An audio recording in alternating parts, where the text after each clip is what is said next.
শুক্র গ্রহ থেকে একজন জাতকের জাগতিক সুখ আর ঐশ্বর্য জাজ করা হয়। দেখা গেছে যত বড় বড় ইন্ডাস্ট্রিয়ালিস্ট আছে, যত বড় বড় আর্টিস্ট আছে, তাদের ন্যাটাল চার্টে শুক্র গ্রহ অত্যন্ত শক্তিশালী অবস্থায় রয়েছে। হয় তুঙ্গস্থ অবস্থায় রয়েছে, নয় মূল ত্রিকোণে অত্যন্ত শক্তিশালী অবস্থায় রয়েছে। এই শুক্র গ্রহ থেকেই আকর্ষণীয় শক্তি জাজ করা হয়ে থাকে। এই শুক্র গ্রহ যদি কারোর ন্যাটাল চার্টে লগ্নভাবে থাকে, তাহলে সেই জাতক কিংবা জাতিকার একটা অদ্ভুত আকর্ষণীয় শক্তি থাকে।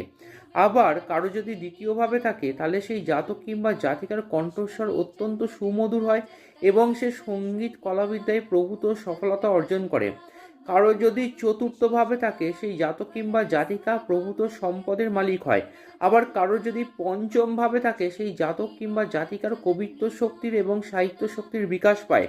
আবার কারো যদি একাদশভাবে থাকে, তাহলে সেই জাতক কিংবা জাতিকাকে প্রভূত অর্থের মালিক করে তোলে।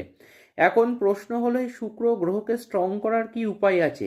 এই শুক্র গ্রহকে যদি স্ট্রং করতে হয়, তাহলে রোজ মাতা ভুবনেশ্বরী দেবীর ছবির সামনে একটি ঘিয়ের প্রদীপ জ্বালিয়ে এই বীজ মন্ত্রটি 108 বার করে জপ করতে হবে। মন্ত্রটি হচ্ছে ওং হ্রিং শ্রিং ক্লিং ভুবনেশ্বরী মাতা ওই নমঃ। ওং হ্রিং শ্রিং ক্লিং ভুবনেশ্বরী মাতা ওই নমঃ।